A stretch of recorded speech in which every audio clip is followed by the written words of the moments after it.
Hello everyone, Diwakar Raviram, Diwakar Jobs and Edu welcomes you to this new video. இந்த வீடியோல பாத்தீங்க அப்படின்னா engineering நீங்கள் 4 years படிக்கணும் அப்படின்னா எவ்வளோ செலவாகும் அப்படின்றத அந்த வீடியோவில் பார்க்க போகிறோம். எந்த அளவுக்கு உங்களுக்கு பட்ஜெட் இருக்கணும், பேரண்டாக இருந்தீங்கன்னா எந்த அளவுக்கு நீங்கள் பட்ஜெட் ரெடி பண்ணணும் அப்படின்றத அந்த வீடியோ நம்ம பார்க்க போகிறோம்.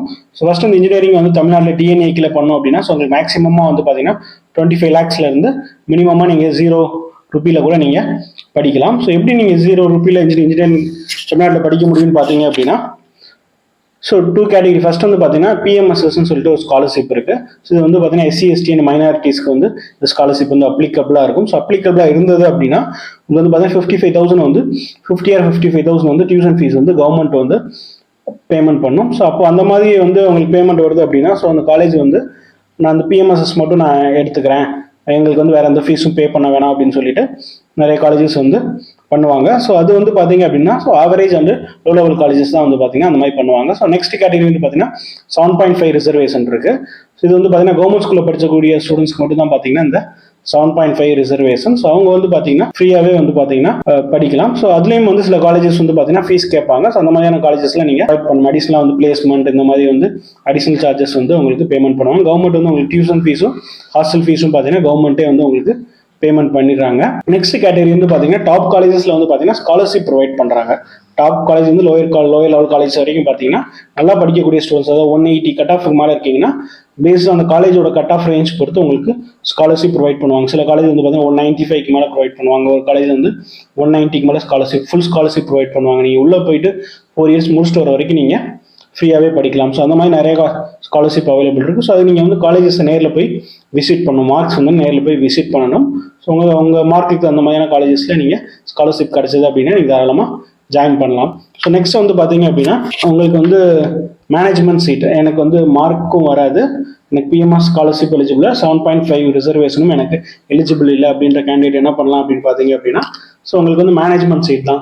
டாப் காலேஜில் நான் மேனேஜ்மெண்ட் ஜாயின் பண்ண ரெடி அப்படின்னா உங்களுக்கு எவ்வளோ பட்ஜெட் வரும்னு பார்த்தீங்க அப்படின்னா டாப் காலேஜில் 3 lakhs வரைக்கும் காலேஜ் ஃபீஸ் வரும். ப்ளஸ் ஒரு 1 to 1.5 lakhs பார்த்தீங்க அப்படின்னா உங்களுக்கு ஹாஸ்டல் ஃபீ வரும். 4 yearsக்கு நீங்கள் கால்குலேட் பண்ணுறப்போ ஒரு 4.5 பெர் இயர் 4.5 to 4 அந்த ரேஞ்சில் இருக்கும். 4 yearsக்கு பார்த்தீங்கன்னா உங்களுக்கு 16 to 18 lakhs வரைக்கும் உங்களுக்கு காலேஜ் ஃபீஸ் மட்டும் வரும். இது இல்லாமல் பார்த்தீங்கன்னா டொனேஷன் டாப் காலேஜில் கண்டிப்பாக டொனேஷன் கேட்பாங்க. அது பார்த்தீங்கன்னா மேக்ஸிமமாக பார்த்தீங்கன்னா ஒரு கம்ப்யூட்டர் சயின்ஸ்க்கு ஒரு 8 to 10 lakhs வரைக்கும் டொனேஷன் கேட்குறாங்க. இப்போது நீங்கள் ஒரு காலேஜும் நீங்கள் நேரில் போய் பார்த்தீங்கன்னா தான் அந்த காலேஜோட டொனேஷன் எவ்வளோன்றது தெரியும். அப்போ பார்த்தீங்கன்னா உங்களுக்கு ஓவராலாக ஒரு 25 lakhs பட்ஜெட் இருந்தது அப்படின்னா நீங்கள் டாப் காலேஜில் ஒரு மேனேஜ்மெண்ட்டில் ஒரு கம்ப்யூட்டர் சயின்ஸோ இல்லை ஐடி டிபார்ட்மெண்ட்டோ நீங்கள் எதிர்பார்க்கக்கூடிய ஒரு நல்ல டிபார்ட்மெண்ட் ஜாயின் பண்ணலாம். அதே காலேஜ்லேயே பார்த்தீங்கன்னா வேறு டிபார்ட்மெண்ட்ஸ்க்கு பார்த்தீங்கன்னா டொனேஷன் கம்மியாக இருக்கலாம். இப்போ இசி போகிறீங்கன்னா ஒரு 5 lakhs 4 lakhs இசி டொனேஷன் கேட்கலாம். அப்படின்றப்போ இது 20 to 25 lakhsக்குள்ள ஒரு டாப் காலேஜ் நீங்கள் படிக்கணும்னா உங்களுக்கு ஆகும். அடுத்து நெக்ஸ்ட் லெவல் காலேஜஸ் என்ன பண்ணுவாங்க, ஒரு 50,000 அடுத்த லெவல் காலேஜ் பார்த்தீங்கன்னா இன்னொரு 50,000 பார்த்தீங்கன்னா காலேஜ் ஃபீஸில் ரெடியூஸ் பண்ணிட்டே வருவாங்க. அடுத்து சில காலேஜில் 2.5 + 1 இருக்கும்.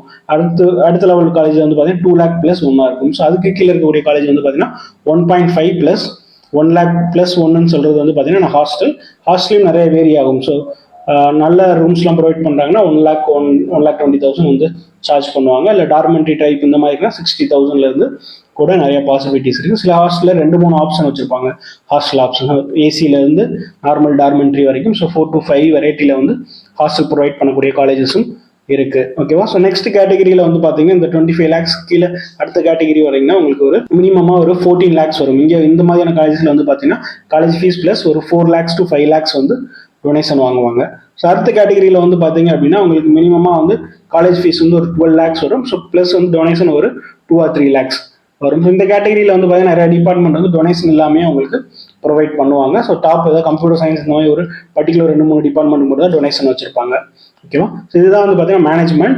மேனேஜ்மெண்ட்லேயும் பார்த்தீங்கன்னா மினிமம் ஒரு 50,000 ரூபாய்க்கு நீங்கள் ஃபீஸுக்கு ஜாயின் பண்ணுறது கூட காலேஜ் இருக்குது. ஏன்னா அது காலேஜோட குவாலிட்டியை பொறுத்து டிமாண்ட் எந்த அளவுக்கு அதிகமாக இருக்கும் அந்த அளவுக்கு ஃபீஸ் காலேஜ் கூட்டி வைப்பாங்க. அதில் சேம் டிமாண்ட் இருக்கக்கூடிய காலேஜஸில் பார்த்தீங்கன்னா உங்களுக்கு சம்டைம்ஸ் பார்த்தீங்கன்னா ஒரு 25,000 30,000 ஃபீஸ் கம்மியாக இருக்கும். ஃபார் எக்ஸாம்பிள் ஒரு காலேஜ் 3 lakhs இருக்குது அப்படின்னா இன்னொரு காலேஜ் 2,75,000 இல்லை 2,60,000 வச்சிருக்கலாம். அது பார்த்தீங்கன்னா சேம் டிமாண்டாக இருக்கலாம். பட் அந்த காலேஜோட மேனேஜ்மெண்ட்டோட டிசிஷனாக இருக்கலாம், ரொம்ப இன்க்ரீஸ் பண்ண வேணாம்னு சொல்லிட்டு மெயின்டைன் பண்ணுவாங்க. ஸோ அந்த மாதிரி இருக்கும். ஸோ இதே கவுன்சிலிங்கில் போகிறீங்கன்னா என்ன பண்ணுறது? கவுன்சிலிங் தான் ரொம்ப ரொம்ப முக்கியம். ஏன்னா நிறைய பேரண்ட்ஸ்க்கு வந்து பார்த்தீங்கன்னா மேனேஜ்மெண்ட் போகிறவங்க டேரெக்டாக போய் அப்ரோச் பண்ணி அவங்க என்ன ஃபீஸ் சொல்கிறாங்களோ அது ஓகேனா தான் வந்து பார்த்தீங்கன்னா அந்த காலேஜில் ஜாயின் பண்ணுறாங்க. பட் கவுன்சிலிங் அப்படி கிடையாது. ஸ்டூடெண்ட்ஸ் வந்து டேரெக்டாக சாய்ஸ் லிஸ்ட் பண்ணிவிட்டு எந்த காலேஜ் வந்து அலாட் ஆகுதோ அந்த காலேஜில் போயிட்டு அலாட்மெண்ட் ஆனால் அந்த காலேஜில் போய் மீட் பண்ணுவாங்க. ஸோ அந்த மாதிரி மீட் பண்ண போகிறப்போ இவங்க ஒன்று எதிர்பார்த்து போயிருப்பாங்க, பட் அந்த காலேஜ் ஒன்று எதிர்பார்த்து சொல்லும். அந்த காலேஜ் வந்து பார்த்தீங்கன்னா நீங்கள் நெட்டில் பார்த்துருப்பீங்க, டியூஷன் ஃபீஸ் ஒரு 50,000 ரூபா, ஹாஸ்டல் ஃபீஸ் ஒரு 60,000 ரூபா, சரி மொத்தம் 1,00,000 தான் வரும் போல இருக்குது அப்படின்னு நினச்சி போவீங்க. பட் அங்கே போனதுக்கப்புறம் தான் தெரியும் மேனேஜ்மெண்ட் சீட்டுக்கும் கவுன்சிலிங் சீட்டுக்கும் பெரிய வித்தியாசம் இல்லை அப்படின்றது. ஸோ டாப் காலேஜில் நீங்கள் கவுன்சிலிங்கில் போகிறீங்க அப்படின்னா உங்களுக்கு காலேஜ் ஃபீஸ் வந்து மினிமம் 2 லட்ச ரூபாய் கேட்பாங்க. ஹாஸ்டல் ஃபீஸ் வந்து 1 லட்ச ரூபா கேட்பாங்க. ஸோ வருஷத்துக்கு 3 லட்ச ரூபாய். ஸோ 4 வருஷத்துக்கு வந்து பார்த்தீங்கன்னா ஒரு 12 லட்ச ரூபாய் நீங்கள் கட்டுற மாதிரி இருக்கும். ஸோ இதில் ஸ்காலர்ஷிப் சீட்டில் போனீங்கன்னா அது வேறு.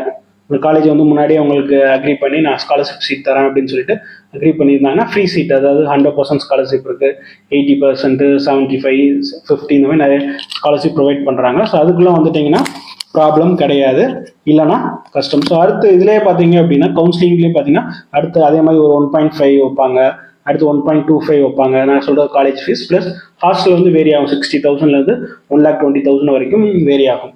ஸோ இந்த மாதிரி அடுத்த கேட்டகரியில் வரப்போ ஒரு 10 லட்ச ரூபாய் உங்களுக்கு 4 வருஷத்துக்கு ஒரு செலவாகும். ஸோ அடுத்த லெவலில் இருக்கக்கூடிய காலேஜில் ஒரு 8 லட்ச ரூபாய் உங்களுக்கு செலவாகும். ஸோ பேஸ்டாக நீங்கள் எவ்வளோ மார்க் எடுக்கிறீங்க, அதாவது மார்க் கூட ரொம்ப கூட எடுத்துட்டிங்கன்னா டாப் காலேஜஸ் ஸ்காலர்ஷிப்பில் போயிடலாம்.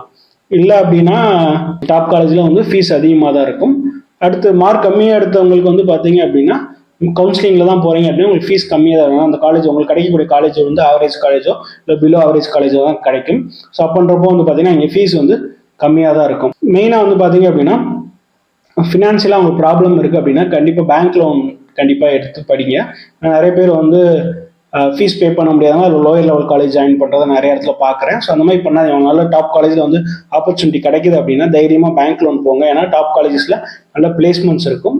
ஸோ அப்படின்றப்போ உங்களுக்கு வந்து ஈஸியாக அந்த பேங்க் லோனை நீங்களே ரீபே பண்ணிக்கலாம். ஆஃப்டர் 4 இயர்ஸ் வரைக்கும் வந்து உங்களுக்கு பார்த்தீங்கன்னா எந்த இன்ட்ரெஸ்ட்டும் இருக்காது. ஸோ அதுக்கப்புறம் தான் இன்ட்ரெஸ்ட் ஆட் பண்ணுவாங்க.